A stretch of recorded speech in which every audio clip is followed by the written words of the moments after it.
नमस्कार दोस्तों, मेरा नाम है विजय कुमार गिरी और मैं आप लोगों का एक बार फिर से स्वागत करता हूं अपने यूट्यूब चैनल जिसका नाम है सुगा क्लासेस फॉर एग्रीकल्चर। दोस्तों, आज की वीडियो में हम लोग बात करने वाले हैं एक कॉम्पिटिटिव बुक ऑफ एग्रीकल्चर जिसको निम्रा सुंडा जी ने लिखा है। आज हम लोग उसका 159वां लेक्चर पढ़ने वाले हैं। बोले तो ये लेक्चर नंबर 159। इस वाले लेक्चर में हम लोग क्या पढ़ेंगे? इसमें हम पढ़ेंगे प्रोटीन सिंथेसिस के बारे में कि प्रोटीन बनता कैसे है, साइटोप्लाज्मिक इनहेरिटेंस के बारे में पढ़ेंगे और इसके साथ-साथ ये भी समझेंगे कि स्टार्टिंग में हमारे पास जो डीएनए होता है, वो डीएनए आगे चलकर कैसे आरएनए में कन्वर्ट होता है और फिर यही आरएनए आगे चलकर किस तरीके से प्रोटीन में फिर कन्वर्ट होता है। इन सभी चीज़ों के बारे में डिटेल में समझेंगे। तो चलिए शुरू करते हैं। उससे पहले मैं आप लोगों को बता दूं कि अगर आप लोग बीएससी एग्रीकल्चर कर रहे हो और इस समय फर्स्ट सेमेस्टर में हो, तो आप लोग यहाँ पर जो दिए गए हैं ये 8 सब्जेक्ट, ये आप आठों सब्जेक्ट पढ़ रहे होंगे। अगर आप चाहते हो कि आठों सब्जेक्ट आपको अच्छे से पढ़ने को मिल जाए, आपको कहीं इधर-उधर भटकने की ज़रूरत ना पड़े, तो आपको क्या करना है कि ₹500 का पेमेंट करना है। ₹500 का पेमेंट किससे करना है? ये जो क्यूआर कोड दिया गया है, इस क्यूआर कोड को स्कैन करिए और स्कैन करके ₹500 का पेमेंट करिए। पेमेंट करने के बाद आपको क्या करना है कि पेमेंट का जो स्क्रीनशॉट है, वो हमारे पास तक भेजना है। भेजने के लिए आप क्या करोगे, आप जाना टेलीग्राम पर जाके सर्च करना @विजय कुमार गिरी। वहां पर जाके आपको अपना स्क्रीनशॉट सेंड कर देना है पेमेंट का और अपना मोबाइल नंबर सेंड कर देना है जिस मोबाइल नंबर से आप टेलीग्राम चलाते हैं। उसके बाद आपको जो पूरा कोर्स है वो अच्छे तरीके से प्रोवाइड करा दिया जाएगा। चलिए आगे बढ़ते हैं, अपने टॉपिक पर वापस आते हैं। प्रोटीन सिंथेसिस देखो ध्यान से समझना। बायोकेमिस्ट्री में हम लोगों ने पढ़ा है कि जो प्रोटीन होता है वो बॉडी बिल्डिंग मटेरियल होता है। ठीक, जो प्रोटीन होता है वो क्या होता है, एक तरीके का बॉडी बिल्डिंग मटेरियल होता है। बॉडी बिल्डिंग मटेरियल क्यों होता है? क्योंकि हमारी जितनी भी मसल्स हैं, जितने भी टिश्यूज हैं, उनका जो ग्रोथ और डेवलपमेंट अच्छी तरीके से होना होता है, उसके लिए प्रोटीन बहुत ही इंपॉर्टेंट होता है। ठीक, तो इसी वजह से इसको कहा जाता है प्रोटीन को बॉडी बिल्डिंग मटेरियल। जो बॉडी बिल्डर होते हैं, या ऐसे समझो कि अगर हमको अपनी मसल गेन करनी है, अपनी मसल्स को बनाना है, तो हमको क्या करना है, प्रोटीन इनटेक अपनी बॉडी में बढ़ाना पड़ेगा क्योंकि प्रोटीन से ही हमारी मसल्स बनती है। कैसे बनती है? आप यहाँ पर देख पा रहे होंगे, यहाँ पर आपको दिख रहा है ये क्या है? ये है सेल। सेल के अंदर ये आपका क्या है? ये न्यूक्लियोलस सॉरी न्यूक्लियस है। यानी कि ये क्या है? ये आपकी है कोशिका और कोशिका के अंदर आपको क्या दिख रहा है? कोशिका के अंदर ये जो दिख रहा है, ये अपना है केंद्रक। अब इसी केंद्रक में अगर आप ध्यान से देखोगे तो इसी केंद्रक में डीएनए होता है। फिर ये डीएनए जो होता है, इसी डीएनए का ट्रांसक्रिप्शन होता है और यही ट्रांसक्रिप्शन होने के बाद फिर क्या बन जाता है? आरएनए बन जाता है। फिर आरएनए जो होता है उसमें रिप्लेसिंग होता है और यही आरएनए में रिप्लेसिंग की वजह से फिर ये क्या बन जाता है? Messenger RNA. फिर यही मैसेंजर आरएनए एक्सपोर्ट होता है और इसका ट्रांसलोकेशन होता है। फिर ये क्या बन जाता है? अमीनो एसिड की चेन बन जाती है। ये आप यहाँ पर देख पा रहे होंगे, अमीनो एसिड की चेन बन जा रही है और फिर यही अमीनो एसिड बाद में फोल्ड हो जाता है और यही अमीनो एसिड फिर डिफरेंट डिफरेंट टाइप के प्रोटीन को बनाता है। एक बार मैं फिर से बता दूं, सबसे पहले क्या होता है? डीएनए होता है। फिर वो डीएनए आगे चलकर क्या बनता है? आरएनए बन जाता है। फिर ये आरएनए कि डीएनए से आरएनए कैसे बनता है? एक प्रोसेस होती है ट्रांसक्रिप्शन की प्रोसेस। इसी ट्रांसक्रिप्शन की प्रोसेस से ये आरएनए बनता है। इसके बाद जब ये आरएनए बन जाएगा, तो आरएनए बनने के बाद फिर बाद में इसका क्या होगा? स्प्लिसिंग होगा। स्प्लिसिंग में क्या बन जाएगा ये? ये आरएनए जो है वो एमआरएनए में कन्वर्ट हो जाएगा। फिर यही आगे चलकर जो एमआरएनए है, ये बन जाएगा अमीनो एसिड का चेन बन जाएगा। जैसे 20 अमीनो एसिड होते हैं, तो वही अमीनो एसिड बन जाएगा और ये अमीनो एसिड बाद में क्या हो जाएंगे? इनमें फोल्डिंग होने लगती है, फोल्ड होने लगते हैं, ये अमीनो एसिड आपस में कंबाइन होने लगते हैं और कंबाइन होके फिर आपको प्रोटीन बना के दे देते हैं। तो अल्टीमेटली इसी तरीके से प्रोटीन बॉडी में बन रहा होता है। ठीक, तो अगर आप ध्यान से देखोगे तो आप ये समझोगे कि जो प्रोटीन है ये डीएनए से डायरेक्ट संबंध रखता है। अगर डीएनए आरएनए सही से नहीं बन पाएगा हमारी बॉडी में, तो प्रोटीन भी हमको नहीं मिलेगा। ठीक, यही चीजें यहाँ पर प्रोटीन सिंथेसिस में कही जा रही हैं। प्रोटीन सिंथेसिस में दो प्रोसेस होती है। एक तो होता है ट्रांसक्रिप्शन जिसको हम बोलते हैं टेनलिज्म, the process of synthesis of messenger RNA जिसको हम बोलते हैं mRNA, the process of synthesis of messenger RNA from a DNA template is known as transcription। यानी कि डीएनए से जो mRNA बन रहा है, इसको हम क्या बोलते हैं? इसको बोलते हैं transcription. It take place during interphase and continue up to prophase. आप लोगों ने देखा होगा prophase, metaphase, prophase, metaphase, anaphase, telophase और इसके साथ साथ इंटरफेज। सेल डिवीजन में जब मैंने पढ़ाया था तो बताया था सबसे पहले तो इंटरफेज आता है, फिर उसके बाद फिर प्रोफेज आता है, फिर anaphase, prophase, anaphase, metaphase, telophase और prophase, metaphase, prophase, metaphase, anaphase, telophase, metaphase, ये तरीके से आता है। अब ये बोल रहा है कि ये जो प्रोटीन का सिंथेसिस हो रहा है, ये इंटरफेज से स्टार्ट होता है और ये कंटिन्यू चलता रहता है प्रोफेज तक। यानी कि इंटरफेज, फिर प्रोफेज, मेटाफेज, एनाफेज, टेलोफेज, ये होता है। मैंने यहाँ पर सीक्वेंस गलत कर दिया था, प्रोफेज, मेटाफेज, एनाफेज, टेलोफेज। तो ये इंटरफेज से स्टार्ट होता है और प्रोफेज तक चलता है।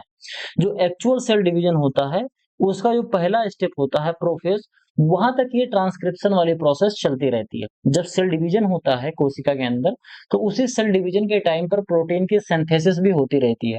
अब जब सेल डिवीजन होगा तो कोशिकाओं की संख्या बढ़ेगी, कोशिका की संख्या बढ़ेगी तो हमारा जो मसल है वो बढ़ेगा। अल्टीमेटली प्रोटीन के सिंथेसिस से हमारी मसल बढ़ रही है क्योंकि कोशिका विभाजन हो रहा है। अब डीएनए में क्या होता है? ट्रांसक्रिप्टेज और ट्रांसक्रिप्शन आयन। एक तो ट्रांसक्रिप्टेज एक एंजाइम होता है, ये निकलता है, और उसके बाद ट्रांसक्रिप्शन आयन निकलता है, जिससे फिर ये डीएनए क्या हो जाता है? एमआरएनए में कन्वर्ट हो जाता है। रिवर्स ट्रांसक्रिप्शन भी होता है, जिसमें डीएनए क्या हो जाता है? Formation of DNA from RNA, ये रिवर्स हो जाता है, यानी कि एमआरएनए जो है ये फिर से डीएनए में कन्वर्ट हो जाता है। तो इसको हम क्या बोलते हैं? Reverse transcription. आगे हम बात करते हैं जो दूसरी प्रोसेस है प्रोटीन सिंथेसिस की, वो क्या है? ट्रांसलेशन। ट्रांसलेशन में क्या होता है? The process of protein synthesis from information in mRNA is known as translation. जो एमआरएनए है यानी कि मैसेंजर आरएनए है, ये मैसेंजर आरएनए फिर आगे चलकर अमीनो एसिड और प्रोटीन बनाता है। इसी प्रोसेस को हम क्या बोलते हैं? ट्रांसलेशन बोलते हैं।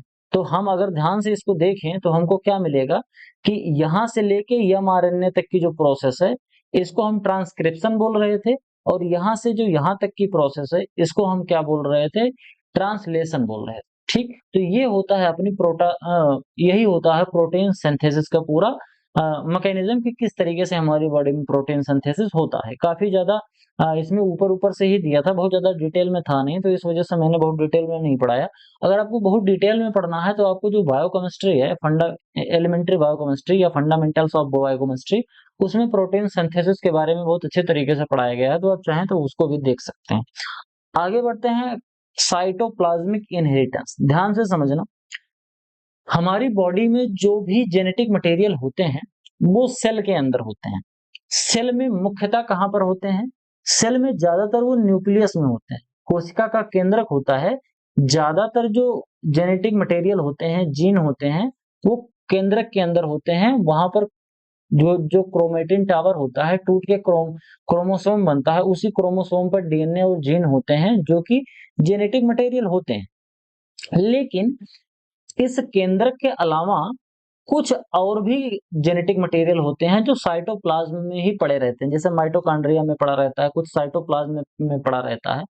तो जो जेनेटिक मटेरियल कोशिका के अंदर साइटोप्लाज्म में पड़े रहते हैं, वो जब एक पौधे से दूसरे पौधे में, यानी कि एक संतति से दूसरी संतति में जाते हैं, या माता पिता से उसके बच्चे में जाते हैं, तो उसको हम क्या बोलते हैं? Cytoplasmic inheritance. ध्यान से समझना, most of phenotypic character are controlled by genes represent in the chromosome, but some characters expressed by factor present in the cytoplasm। वही बोल रहा है कि ज्यादातर जो करेक्टर होते हैं, फिनोटिपिक करेक्टर, ये क्रोमोसोम पर होते हैं, और क्रोमोसोम कहाँ होता है? न्यूक्लियस के अंदर होता है। लेकिन कुछ करेक्टर ऐसे होते हैं जो साइटोप्लाज्म में होते हैं।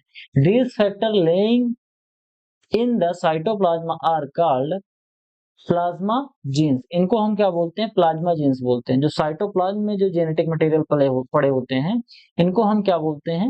इनको बोलते हैं प्लाज्मा जीन्स। इसके साथ साथ The transmission of character controlled by plasma gene is called cytoplasmic inheritance। यानी कि प्लाज्मा जीन की वजह से जो करेक्टर ट्रांसमिशन होता है, प्लाज्मा जीन जिस करेक्टर को ट्रांसफर करता है, उन करेक्टर्स को क्या बोलते हैं?